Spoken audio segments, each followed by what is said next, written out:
The webinar is going to start.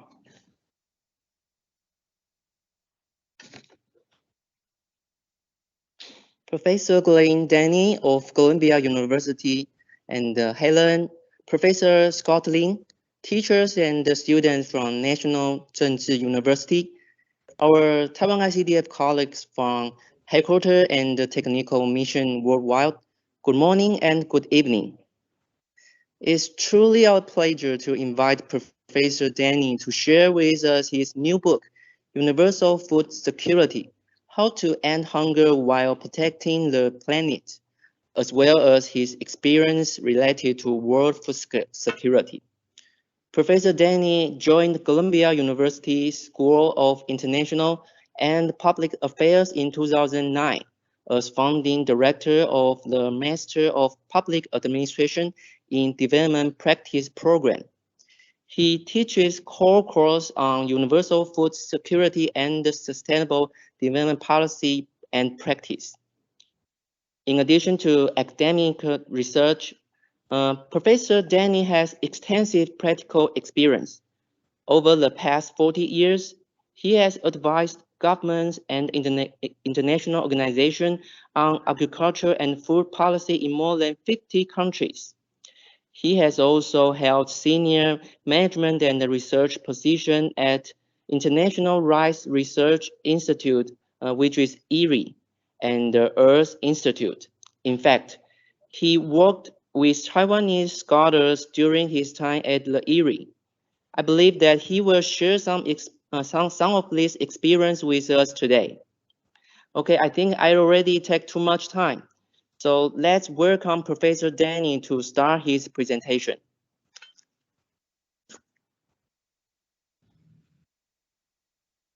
Great.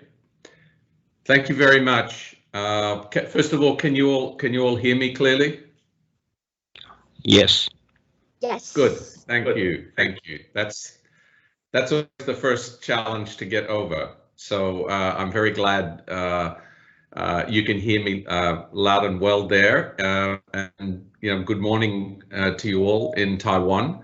It's really a great honor to have the chance to speak with you all on a topic that, as the kind introduction mentioned, a topic that I've been working on for my whole career.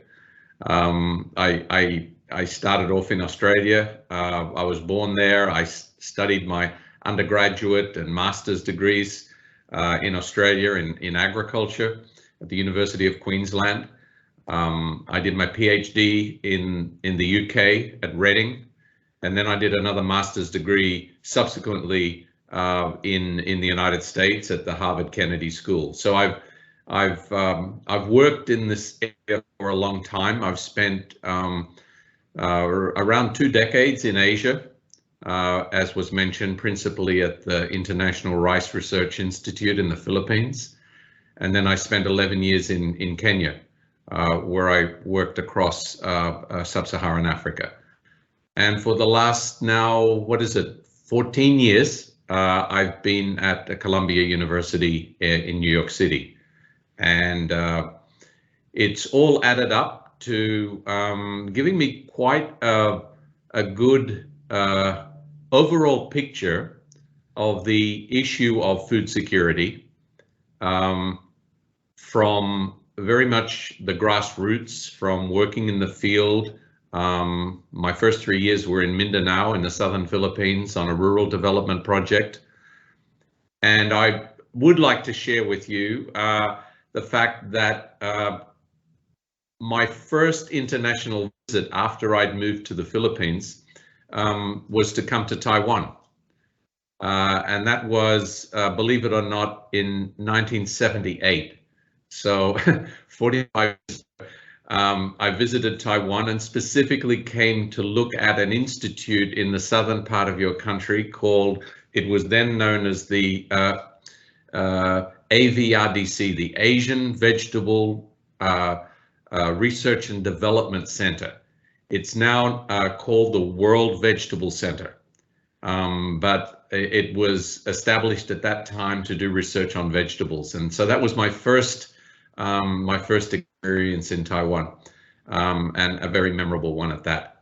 So, with that introduction, and as I, said, I've worked at different levels, at the field level, very closely with farmers, with local governments, with NGOs, but I've also worked at the national level, and subsequently, especially the last 20 years or so, I've worked at that international level. So engaged with the UN, with UN agencies such as the World Food Programme, the Food and Agriculture Organization, the International Fund for Agricultural Development, in all of these, sort of gaining a more of a global perspective. So that all led me to 3 years ago, before the pandemic, I started working on a book. And I really wanted to bring a lot of this experience together, but also to recognize that a lot of research has been done, a lot of papers have been written, a lot of books have been written over the years, but there were very few examples of really trying to synthesize what this all means in practice, and trying to bring together what I call best practice in terms of achieving food security. And the result of all that was this book that came out about 3 months ago, the early part of January.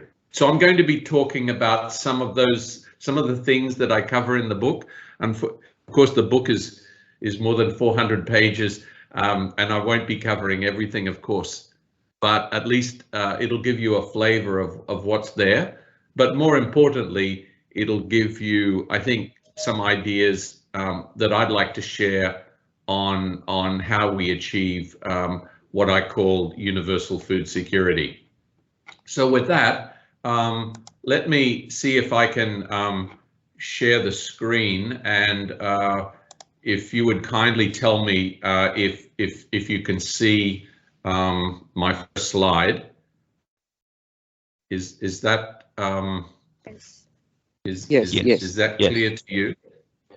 Good. Okay. So let me start here. And as I said, the topic I'm talking about is called universal food security, and specifically, what I'm trying to do is explain how it's possible to end hunger while protecting the planet.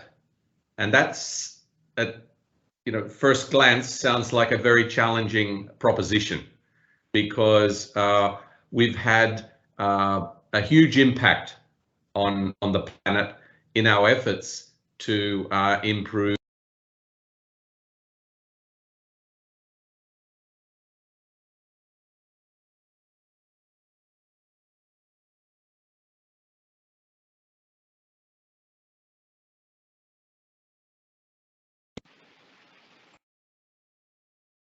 Glenn, you are mute.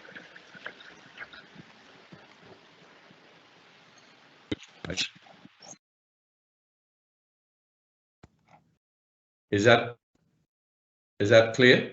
Am I back again? Yeah, now we can hear you. Oh, okay. Apologies. So yes, food security, the most fundamental, most important outcome of the global food system. And what do I mean by that? Now, why do we use the term security?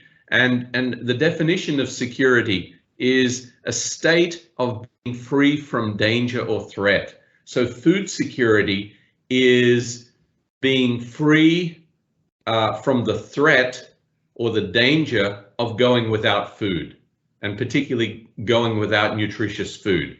So food security is itself an important part of human security, and that food security agenda has for decades been very tightly linked with the global development agenda.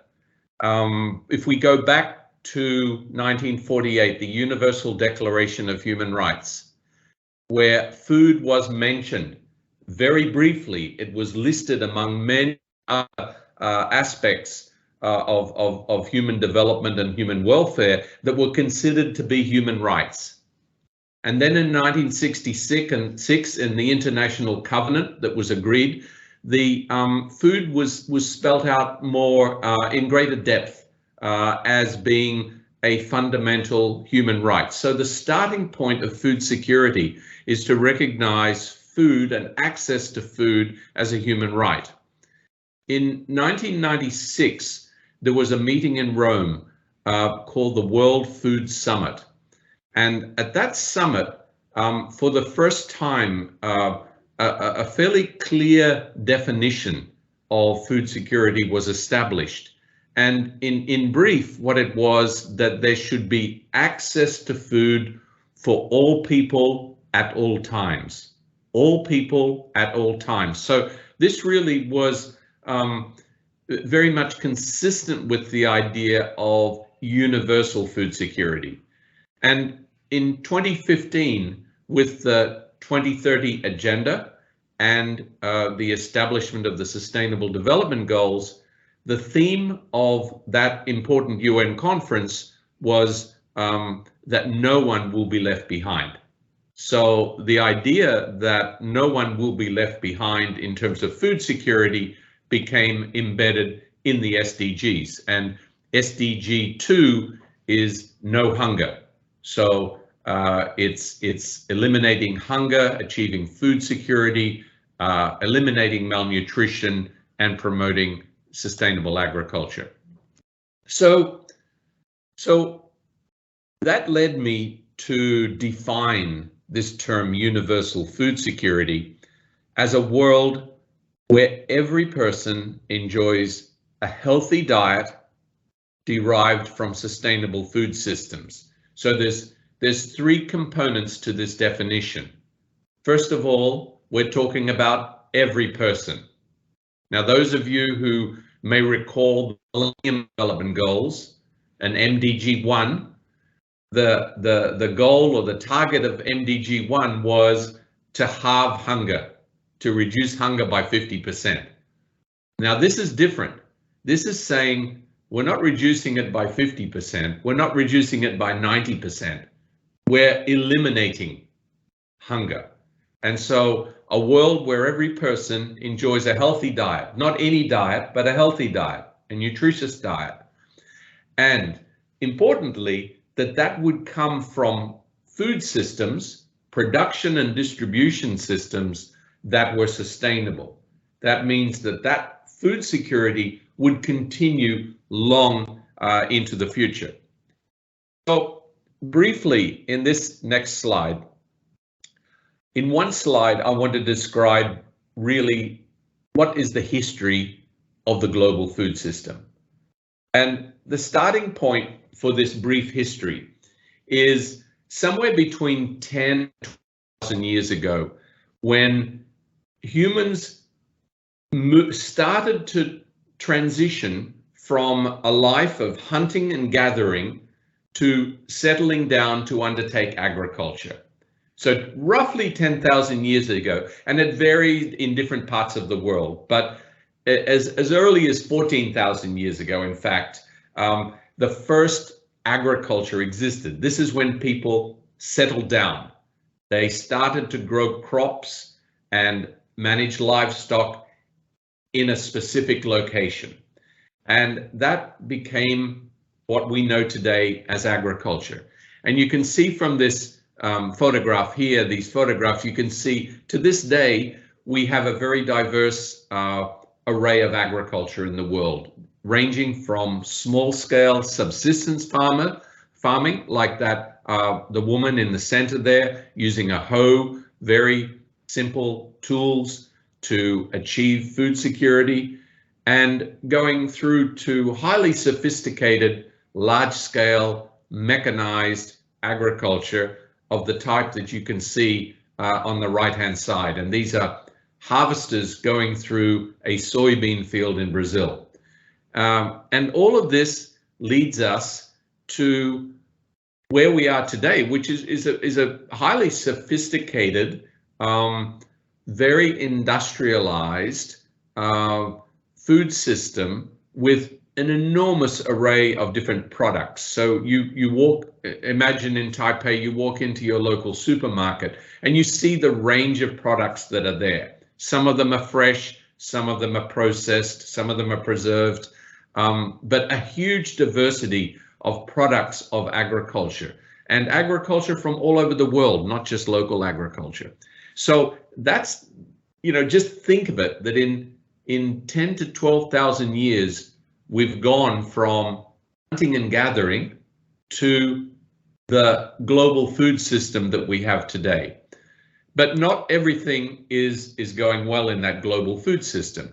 Of course, as you can see there in that last photograph, we have many people, and I'll come back and give you some statistics in a moment.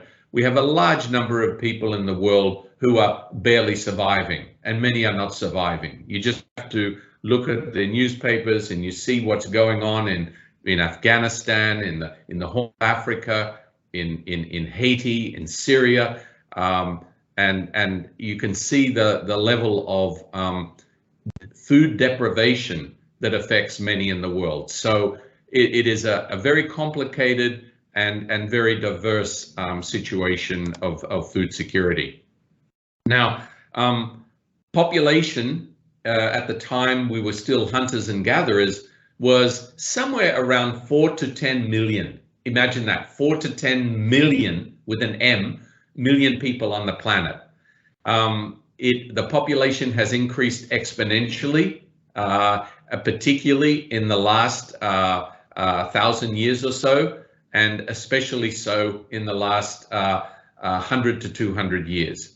We've now reached a population earlier this year of 8 billion. 8 billion, and the population will increase from 8 billion to almost 10 billion by 2050, and it's expected worldwide to cap out at around 11 billion. Now, population is important when we're talking about food security, because nobody can survive without food. And the challenge, of course, is this, and it was first described by Thomas Robert Malthus in 1798, 225 years ago, in this essay on the principle of population. And the point that he made is this: population increases in an exponential manner. Okay, so it's a geometric progression with continuing and constant doubling of populations. Food production was increasing in more of an arithmetic manner and a linear, in terms of a linear growth. Now, why is that? Because up until recently, up until the last century, the only way to increase food production was to expand the area of food production.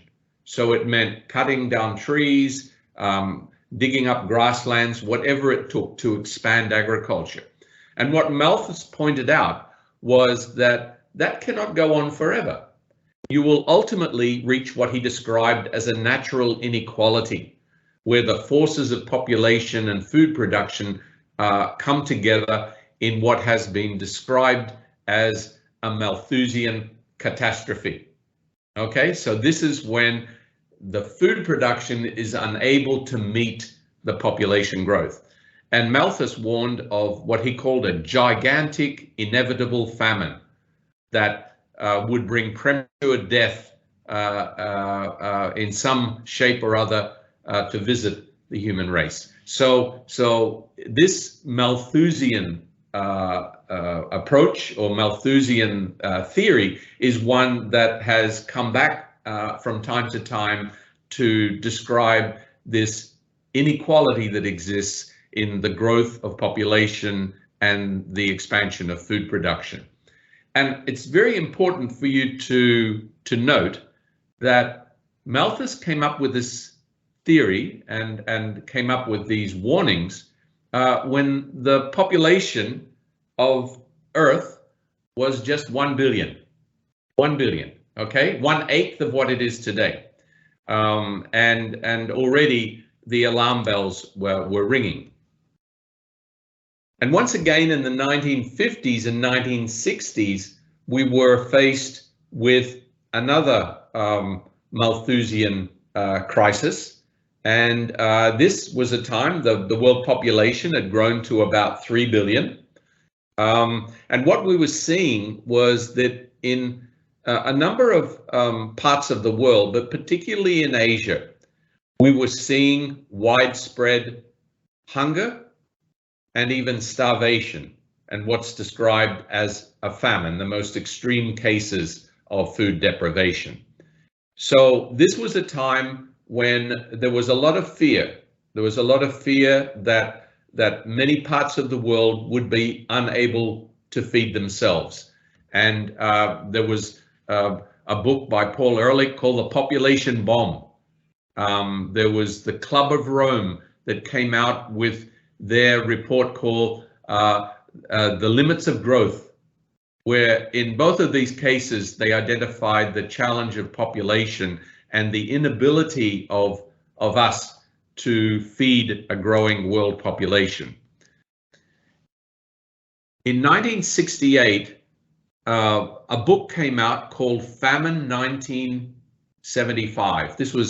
They predicted that vast areas of the world will be needing food aid, and food aid would only come from one source, and that was the United States. The United States at that time, the only country that was generating large surpluses of food. But these authors concluded that there would not be enough food to go around, and it would be necessary to essentially create, as we do in a hospital, we have to triage, which means we have to decide who can survive and who won't survive. And a very interesting conclusion of this book was that they concluded that India can't be saved. India can't be saved. Very interesting. They also concluded Egypt could not be saved, Haiti could not be saved, and they had these other descriptions of countries that could receive food aid and could survive as a result. Now, the irony of all that, of course, if we fast forward to today, they were wrong. And they were wrong because there was another way of increasing agricultural productivity. Right now, India is the largest exporter of rice in the world. It exports around 20 million tons per year. And a lot of that, let's call it a rebuttal of the Malthusian hypothesis, came from science and technology to improve agricultural productivity. And really the person who is probably regarded as most responsible for that, particularly when it comes to food security in Asia, and particularly with respect to two crops, with rice and wheat. The person who's responsible for this and given much credit for saving hundreds of millions of lives is somebody called Norman Borlaug. Norman Borlaug was an American scientist. He developed high-yielding wheat varieties in Mexico, and he brought those wheat varieties in the 1960s to India, to Pakistan, and helped avert a famine. He's widely regarded now as the father of the Green Revolution. In 1970, he won the Nobel Peace Prize, in recognition of his contributions. Now, a lot of work was then done, not just on wheat, but on rice, and this is the International Rice Research Institute. It was mentioned earlier that I spent a lot of my career there. I worked at this institute for almost 20 years. It's located in the Philippines, about 70 kilometers south of Manila. It conducts research. It has been conducting research since 1960, so around 70 years of research, and research here on this station, but also research all over the world, not limited to the Philippines. And I wanted to mention that one of the most important initial achievements of IRRI was the development of something called miracle rice. Miracle rice. This was a rice variety called IR8. It was developed in 1966 and released in 1966. It was the very start of the Asian Green Revolution. And it was the result of a crossbreeding of two varieties. One was called Peta. It was a tall Indonesian variety. And the other variety, and this is why I wanted to mention it to you this morning, was called Dijiawujen. Dijiawujen is a Taiwanese variety. It was a variety that was developed by Taiwanese scientists, and it was called an indica type, a high-yielding variety that was well adapted in Taiwan in the 1950s. It was ultimately crossed with Peta to create a new variety called IR8, which became the most important initial variety of the Asian Green Revolution. So I really wanted you to hear that and understand that historical, very interesting and important historical connection to Taiwan when it comes to the Green Revolution. That Green Revolution was indeed revolutionary. These were Lyndon Baines Johnson, the US president at the time, 1966, visiting the fields with President Ferdinand Marcos, the father of the current president of the Philippines, visiting research scientists there, leadership of the center, and it ended up becoming a very important part of foreign policy, because countries at that time were desperately looking for high-yielding varieties and ways of improving their food security, because there's a very strong political component to that. Food security was important for political security. And so it was even after Johnson visited IRRI in 1966, October the 26th, he flew to Vietnam and he was promoting IR8 and other high-yielding varieties in Vietnam in an effort to win the Vietnam War. Of course, they never won the war, but the idea was that, you know, food security was, again, very much a part of human security. I did want to mention one thing that I think would be of interest to you folks in Taiwan, and probably not known, especially to the younger generation, and that is that one of the most important early scientists at IRRI in the Philippines was Dr. Tzu Chang. He was a geneticist. He was a rice geneticist. He worked at IRRI for 30 years between 1962 and 1991. I knew him personally very well. He was a wonderful mentor for me. He was an expert in rice genetics and rice varieties. As I mentioned, he was responsible actually for collecting a lot of rice varieties from around the world that would ultimately be used for plant breeding programs. He passed away in 2006, but he is long remembered, and one of the buildings at IRRI is named after him. The one where they conserve the genetic resources. So I just wanted to mention that there's another very important legacy of Taiwan in terms of the Asian Green Revolution. So what were the impacts? And let me just run through them very quickly. It was seed and fertilizer, irrigation, roads, storage, credit, extension, and leadership. But what did it actually do? So between 1970 and 1995, cereal production, so primarily rice and wheat, two crops, they increased by 100%. So production doubled in 25 years. At the same time, population increased by 60%, which means, contrary to the theories of Malthus, production stayed ahead of population. And the area that was cultivated means areas that were deforested, it only increased by 4%.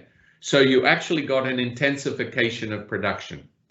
It had a huge impact in terms of reducing poverty, reducing hunger, and it created what in economics we refer to as structural transformation, the engine of structural transformation, which really, when you think of it, made it possible for countries like Taiwan and China and the Philippines and Indonesia to start to diversify their economies and become more industrialized and be able to diversify into services as well.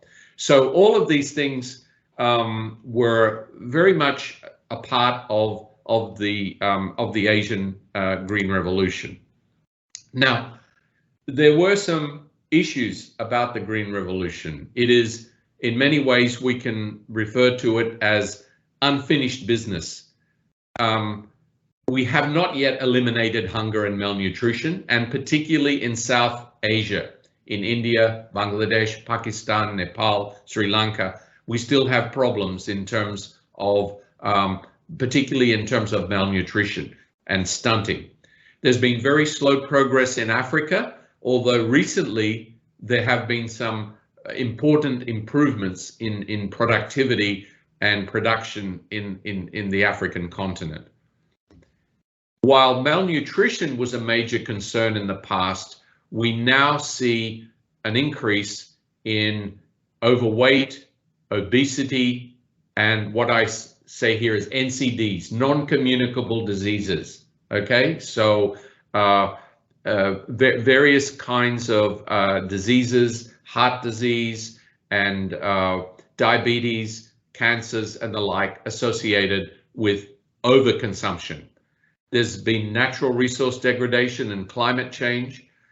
Generally, it's regarded that there's been less benefits to women compared to men in terms of their access to services and inputs. And let's face it, the demand is changing. Demand is changing. And we've continued to see population growth. People's incomes have increased. And as a result, their diets have changed. We also have the influence of urbanization. All right, so Taiwan's a great example, very urbanized. So you depend now on more urban people depend on smaller numbers of farmers than ever before. And therefore, that productivity has to continue to improve. And of course, with climate change and pandemics, there are vulnerabilities to shocks. This next slide basically shows the what is the FAO, an agriculture organization, food price index over a 60-year period from 1961 to 2021. What you can see is various crises along the way. There was a food crisis in 72 to 75, another one between 2007, 2012, and then we had the COVID pandemic, and now the Ukraine crisis. Okay, so all of these influence and make it evident to us that food security is very fragile.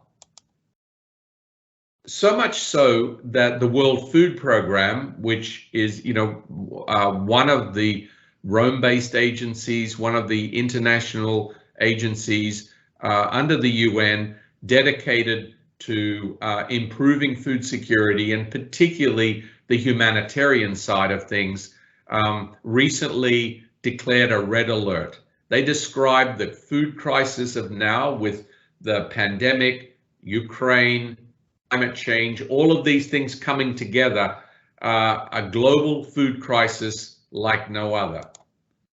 Now, let me just give you the numbers, just very briefly the numbers. 800 million people are hungry. More than 2 billion people suffer micronutrient deficiencies. 150 million children under the age of 5 are stunted. It means they're short for their age, and that has implications on their education, and on their livelihoods. 50 million children are wasted under the age of 5 around the world. 50 million children wasted. That means they've lost weight according to their age. They're very light for their age, and they're very much at risk of mortality. At the same time, 2.5 billion people are overweight, and 1/3 of those are obese. So on the one hand, at one time, the focus was on hunger and deficiencies and undernutrition, but now we actually have a world where more people are starting to experience overnutrition. If we add it all up, about half of the world's population is consuming a less than healthy diet. And there are also many environmental factors that come together here. Deforestation associated with food production, land degradation, particularly soil erosion and removal of nutrients, unsustainable water extraction. 70% of the world's freshwater resources that are extracted are going into agriculture. There is pollution, soil, water, and air affecting agricultural productivity. There's biodiversity loss, both on land and on water.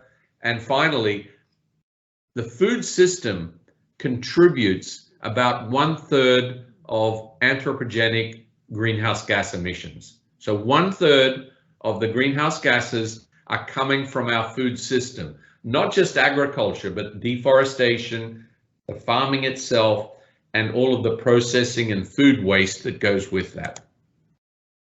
So my conclusion is that we're very far from universal food security. We're very far from a world where every person enjoys a healthy diet from sustainable food systems.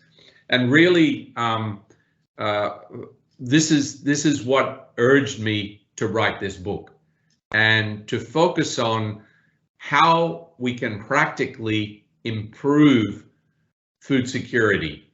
And my conclusion is illustrated by this diagram, which shows essentially what I call the big 5, and then one other dome there at the bottom there, cross-cutting investments. So the big 5, sustainable intensification. This is producing more food, but with less of an environmental impact. Market infrastructure, connecting farmers to markets. Post-harvest stewardship, reducing food loss and food waste. Healthy diets, shifting our diets towards more nutritious, less focus on sugars and fats and salt and the like, and social protection for all those people who are not able to access food through their own resources. So sustainable, this gives you a little bit of an idea. I'll just show you very quickly a few photographs now. This gives you an idea of what I mean by sustainable intensification. This photograph is taken from China. You can increase productivity despite urban sprawl, despite and at the same time preserving the environment. Intensification leading to a situation where you are no longer required to remove forests. Now, the alternative is what's called extensification, and that's illustrated by this diagram. This is what happens when we continue to expand the land frontier. Our goal should be to intensify and grow our food on existing land. We don't need 1 more hectare of deforestation. We can produce all the food we need with our existing land. Secondly, market infrastructure. Market infrastructure is this idea that food can be produced, but we've got to make sure it reaches those who are going to consume the food. And that involves building roads, improving electrification, improving communications. Food losses and food waste. So what we're looking at here is that roughly 1/3 of all the food that is produced is wasted, is not consumed. it's either lost up to the wholesale level, or then it's wasted at the retail, services and household level.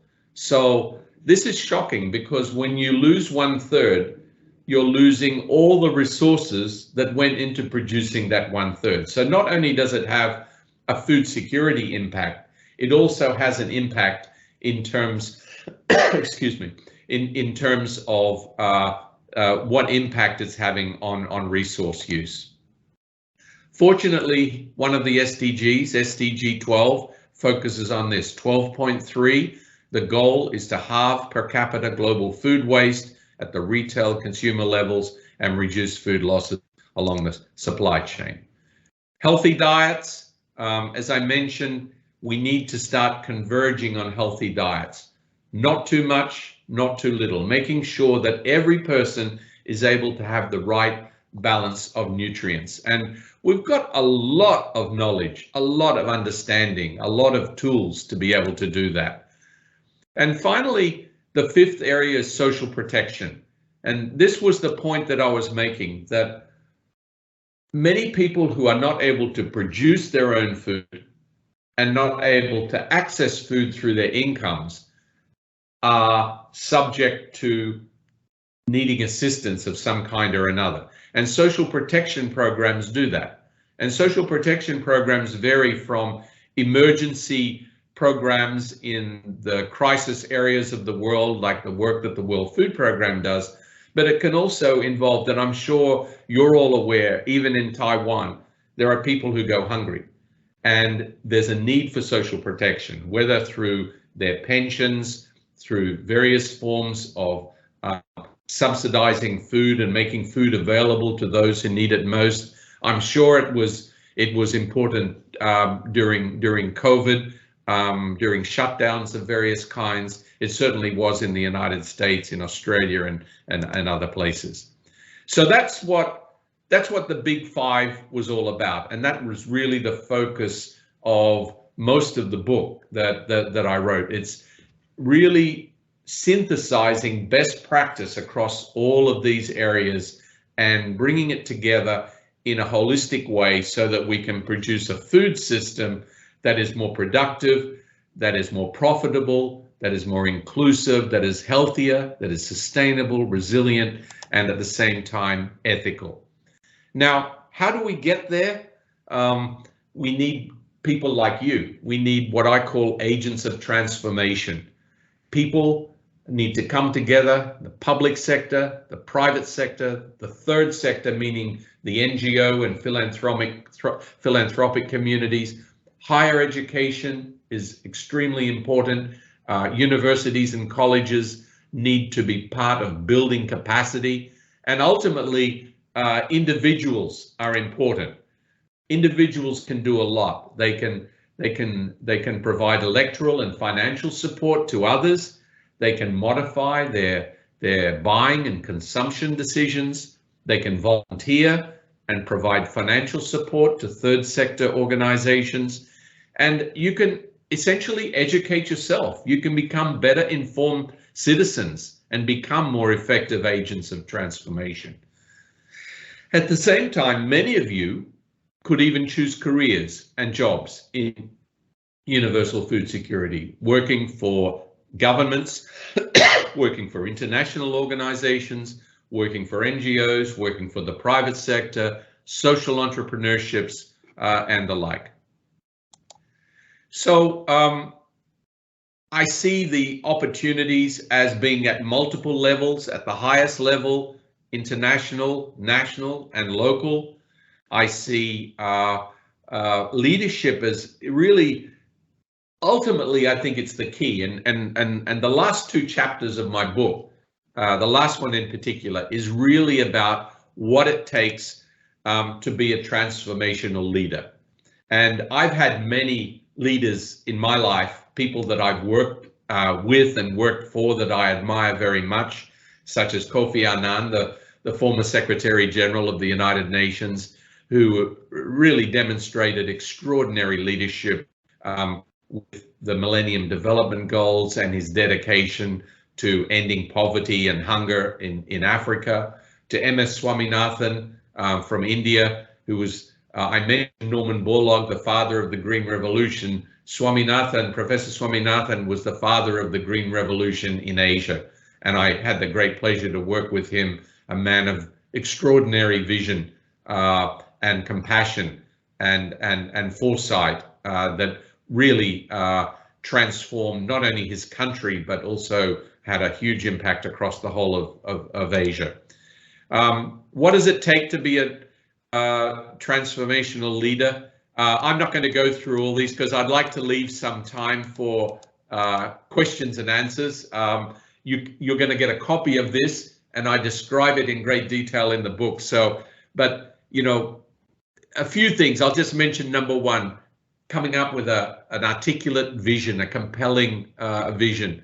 I could mention number 5, reflecting and pursuing the morally correct path. I could mention number 9, building, nurturing and deploying coalitions. So partnership building, extremely important. When it comes to food security, nobody is in charge.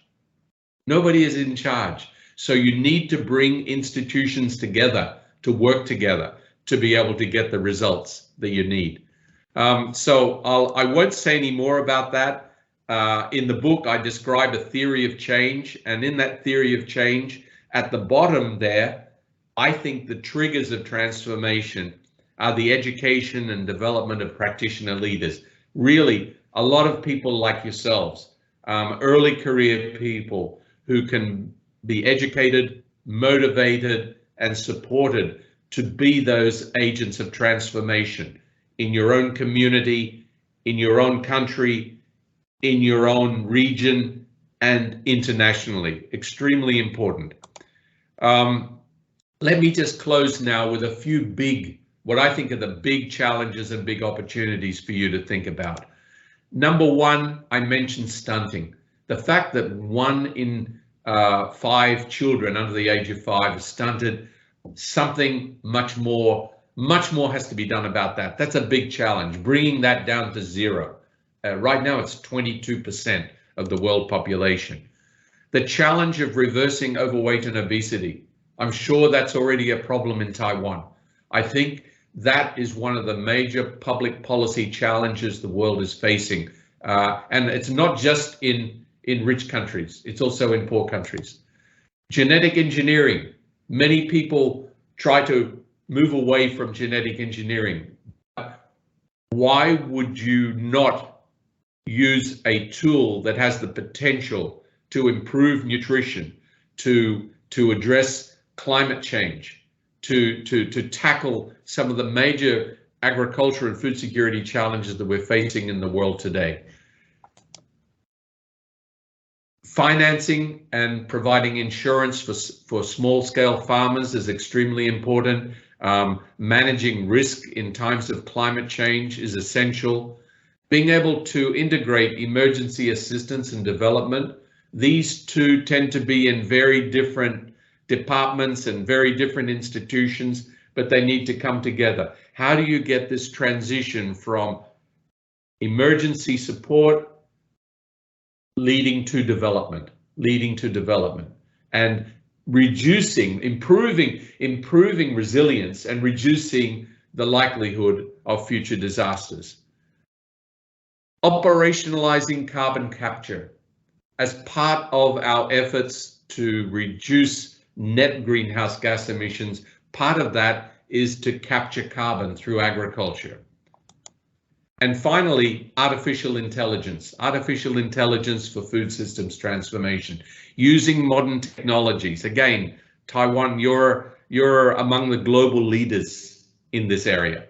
And the challenge will be, how do you link it now? How do you use those tools to improve food security? Let me close here. I probably included way too much information, but I can tell you it's only a small fraction of what's in the book. And these are not just my opinions. I have more than 650 sources that went into the book itself. if you want to reach out to me, you're most welcome. My email address is there, and in the few minutes that you have left, I'll be more than happy to take any questions. Thank you for Dr. Danny, and I think we have now around 10 minutes, have a Q&A section. Just to remind everyone that to introduce your unit and the name before asking questions.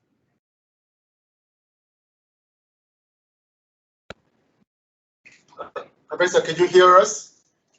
Yes. Professor, yeah. We have a student who, okay, you introduce yourself. Okay. I see you. Hello, can you hear me? Yes. Oh, okay. All right. So first of all, thank you for your significant points and the talks, and very inspiring for the talks of the individuals. So how individuals could change and could make the really impactful to the food security. I am Shitipat Sunthorn Saratunam from Thailand, and I am a doctoral student in Asia Pacific Studies in National Chungcheong University. So I have two questions, if I may ask. The first question is like, what do you think, how does the capitalist realism make the change to business sectors and the individuals or the civilians to prevent or to achieve the food security in the future?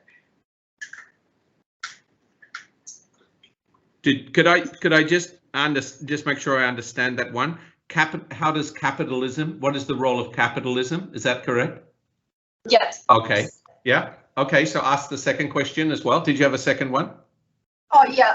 The second one, according to my home country, which is Thailand, I have noticed that Thai people, the way of consuming and the lifestyles of food is tend to be the buffet, which means all you can eat in Thailand.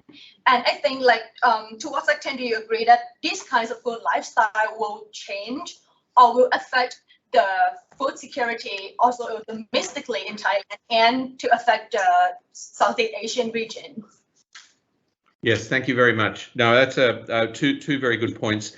On the question of capitalism, I mean, we don't have enough time to go into any sort of deeper philosophical arguments around the advantages and disadvantages of different political and economic models. But let me just say this. We have seen that whenever small-scale farmers, producers, are given the tools, the technologies, the information, the infrastructure to access markets, they respond very readily. They respond very positively. If we call that capitalism, or if we call it entrepreneurship or enterprise, business enterprise, I think it's absolutely essential for food system transformation. All models of what we might call state-directed or state-controlled production have invariably resulted in failure. So I think one of our major tools in improving productivity is essentially to better connect producers with consumers. Now that doesn't mean all rules are thrown out the door. There has to be an important role of the public sector, an important role of the state in terms of ensuring food safety, ensuring essentially the quality and at the same time that workers are not exploited, and also that social protection systems are in place for those people for whom the markets don't actually work very well. So for all those reasons, I just say business is extremely important, but I like to see business working side by side with government and the public sector as well. And business depends on infrastructure and public investments in education and health and all of those things. The Thai buffet, look, there's another thing, I actually talk about it in my book, and I have a very strong, obviously strong connections with the Philippines, even with family members there. And that this I think a lot of the cultural norms are not necessarily good for eliminating food waste. I think we all need to sort of change some of those cultural norms. And I'm sure you have the same practice in Thailand, that you would never just produce enough food so that all of the food was consumed and there'd be nothing left over. That would be a great embarrassment. I'm sure that's true in Taiwan.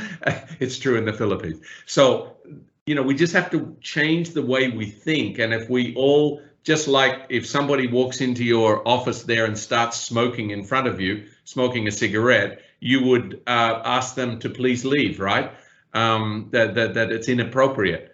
I think eventually, I hope that with, you know, people of your generation, there'll be more and more social pressure to be more conservative about how we consume food, and really do everything we can to reduce food waste. And as I said, I've got a whole chapter on that called post-harvest stewardship in the book, which I, you know, if you get a chance to have a look at it, I describe various things there, including this point that you just made. Thank you. Thank you. Sorry, Glenn, if I may ask you a question tonight, can you hear me? Yes, I can. Yeah. Okay, great. In your book, g'day, I'm Luke. I'm from the International Masters of Asia Pacific Studies here at National Chengchi University. And in your book, you talk about universal food security is a fundamental requirement for a peaceful, productive and sustainable planet. But is that also somewhat of a catch-22, chicken before the egg sort of situation, where you need a peaceful, productive and sustainable planet in order to get to food security? And I think you addressed that briefly before in terms of weaning areas off of aid and getting to a self-development. Yeah. No, it's a kind of a trick question, but Luke, I get your point. You know, I think we've kind of got to move forward on all fronts at once. And I don't think we can be too holy about it sometimes. And I know that when it comes to sort of the security issue, for example, and the question of good governance, you know, do you not work in countries that have poor human rights records, for example? I'm a much more pragmatic kind of person, and I've worked in many countries that were led by folks with not particularly good records on all of these things. But at the same time, the people themselves need support. They need support to achieve their goals. And so I've been pretty open to the idea of trying to work in all situations, but you know, it doesn't mean, okay, I'll just focus on my agriculture and, you know, we'll let someone else worry about the human rights. You know, I think we should have, you know, we should have responsibility to work across the board to improve circumstances, and particularly to help people exercise their desire in terms of their lives and where they want their communities and their countries to go. You know, I just wring my hands and tear at my hair when I see, like, when I still see, if you look at what's going on in Somalia right now, in the last year or so, the fact that we're still in a situation where we were in 2011, you know, when millions of people suffered and went through extreme hunger, and it worries me that we have not managed to work out that process of how do you end conflict, and how do you start, you know, of course you've got to save people's lives, so humanitarian support is essential. You've got to keep people alive or they don't have a future anyway. But at the same time, investing in resilience investing in infrastructure, investing in human resource development. We've just got to find a way of doing that much better than we do now, because unfortunately there's plenty of money out there. Actually, well, there's not enough, but there's a lot more money for emergency than there is for development. And so it's always been easier to get money to drop bags of food into a country, and absolutely necessary. But I was part of a group recently that developed a report. It's just a report. I don't know if it'll be implemented, by the Rockefeller Foundation, which really started to say we should be setting aside with every emergency assistance a certain percentage for longer term development, whether it's for road building, whether it's for improving education, improving healthcare and these things. Improving business, creating an environment where small-scale businesses could flourish. But it's a huge challenge, and I don't think it's chicken and egg, but I think we've just got to keep working creatively across both fronts, both the emergency side, the development side, but also chipping away at issues related to human rights and governance without being too, flag waving about what in the West we think of as democracy, but at the same time ensuring that people can essentially live out a reasonable life and they can achieve the potential that they deserve. Thank you. And I saw there are some people from our technical mission want to ask question. Hongze, you may ask your question. Thank you. Okay. Can you hear me? Hello? Yes. Okay. Thank you, Dr. Glenn. I like your point of view, especially your presentation just mentioned articulate a compelling vision. Okay. I'm Fabio, working for Taiwan Technical Mission in Papua New Guinea, attempting to establish upland rice and crop production system for smallholder farmers by nature-based solutions. Okay, with insecure land tenure and credit services, smallholders farmers' ability to invest and adapt to novel stressors is often limited. So they are more dependent on the services provided by local ecosystems, such as pollination, biological pest control, and nutrient cycling. And in the context of smallholder farming, it is not easy to evaluate the interaction among different groups of farmers or extension workers and other relevant actors. So my first question is how can we quantify these ecosystem services in a way that is relevant to the food and nutrition security of smallholder farmers? And my second question is how a social network approach could be used to understand the interaction between farmers and facilitate knowledge sharing, cooperative management of ecosystem services. Yes. Right. Okay. Well, that's quite a challenging question from somebody working in a very challenging environment. I've been to Papua New Guinea a few times, and I've also worked on rice there a few times as well. But I think your point, your sort of starting point in those kinds of communities, particularly those living in fairly remote settings that are not well connected to markets. I think the starting point is to identify what opportunities are there for them to make out a living and be able to engage the environment around them in a way that's sustainable.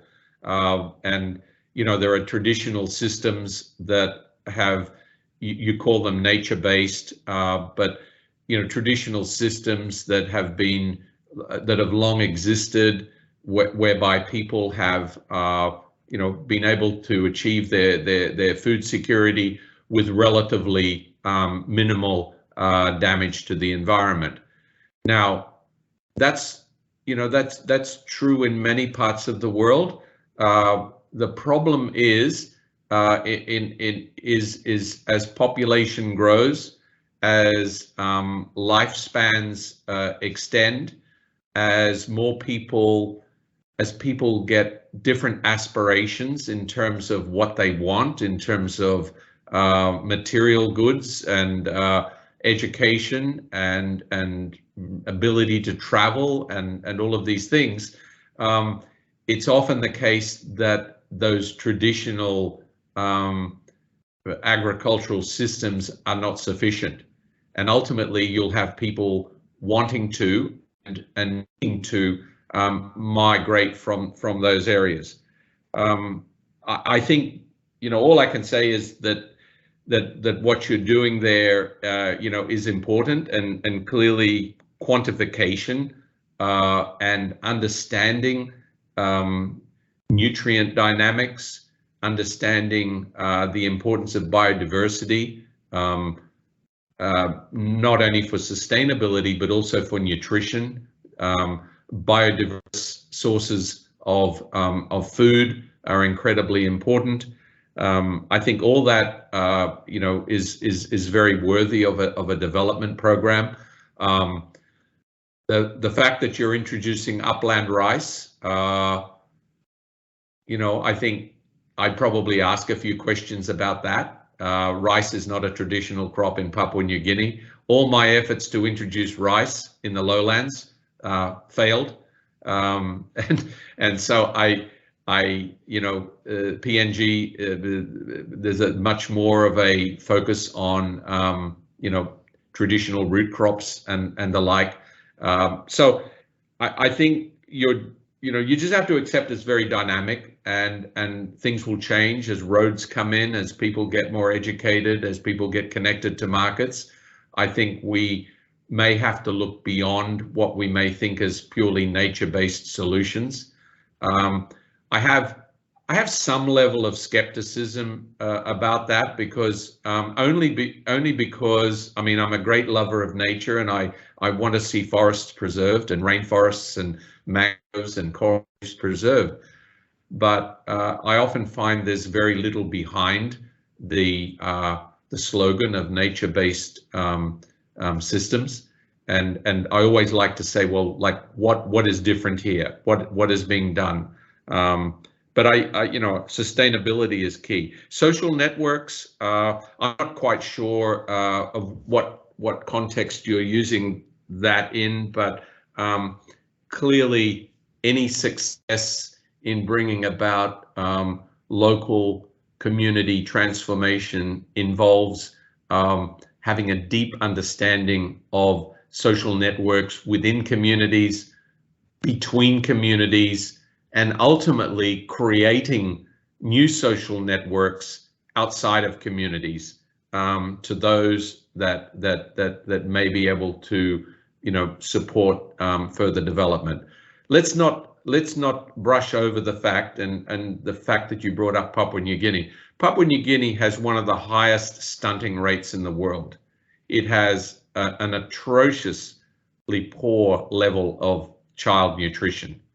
And I think anything that you can do to improve understanding of the fundamental causes of stunting in PNG, particularly in remote communities, you'd be doing a great service to those communities and to the country. Thank you. Thank you, Professor. I know that it's very late in New York, but can we allow one more last question? Absolutely, not a problem at all. Okay, 黄技师。So 黄技师，你可以问问题了。Hello, Professor Danny. Can you hear me? I can. Oh, thank you. Thank you for sharing. Because you just mentioned China agriculture intensification. Actually, in recent years, due to the impact of epidemic, China economic development is declining rapidly. So they started to forcing people to work in agriculture from city back to country, and began to cut down lots of number of forests and transform them into farmland, even if their purpose is to increase food production and also reduce employment. However, this I think will also have a great impact on natural environment. So I would like to know your opinion on this kind of situation, because I think in the future maybe this kind of situation also will happen in other country or other place. Thank you, Professor Denning. Yeah, I mean, the challenge of food security specifically in China, specifically in mainland China PRC, is huge and ongoing. I don't know if you noted I think 2 or 3 days ago in the Chinese newspaper, it showed the president essentially visiting fish farms in the south. I think it was in the south of the country, and he made a number of statements around the importance of national food security. When you've got 1.4 billion people, when you have already very intensive agricultural production, very intensive production, and a lot of environmental, negative environmental consequences of that. When you're already starting to become more and more dependent on imports, China depends, and I think Taiwan probably does too, depends on soybean production from South America in order to to supply feed for particularly for pigs, for chickens, and to some extent for cattle, but as a source of animal protein. And because people's incomes and people's diets have changed, there's much greater demand for that. So I think it's a huge problem that will need to be addressed. I mean, that is, to me, the whole concept of sustainable intensification needs to be taken into account in China. It needs to be taken into account in many other places as well. That means we need to learn how to produce more with less. So we have to be much more efficient in our input supply. We have to, even in China, there has to be a much greater effort to reduce food losses and food waste. And, I think ultimately we cannot allow any country, when I say allow is not the right term, we should not encourage any country to move towards the appalling situation that we see in the United States and in Europe and other Western countries of extremely high levels of livestock consumption. I'm not against livestock consumption at all. I'm in favor of it, and it's good for nutrition actually, but not at the levels that are currently being consumed particularly in Western countries. So I think we need to avoid that. I think people should take a very good look at an important report that was published in 2019 called the Eat Lancet report. The Eat Lancet report will, in fact, it is being a new version, 2.0 is going to be coming out in the next year or so, updating a lot of that information. But the core idea is there that we need to all be consuming more plant-based products and reducing overconsumption of a lot of these products, processed food, high calorie, high sugar, high fat foods that are detrimental to our health. So it's not going to be easy, but I think still a lot more can be done to improve agricultural sustainability in China. I would certainly be not in favor at this point of starting to remove what, very limited forests are still left on the planet, let alone in China, which is, I'd certainly not recommend that ever happening in Taiwan. I think there are ways and means of getting your scientists together and coming up with better ways of producing with still being productive, but with a lower environmental footprint. And I think it's again, it's not just China, it's not just Taiwan, it's all of us, including Australia, including the United States, that need to really take a hard look at our agricultural systems, make them more sustainable. I won't use the term nature-based, but I think many of the principles of nature-based systems and ecological principles need to be better respected as we go about transforming our food systems. That's probably enough, is it? Or in case there's any more, I'm still okay. It's 10:15 here in New York.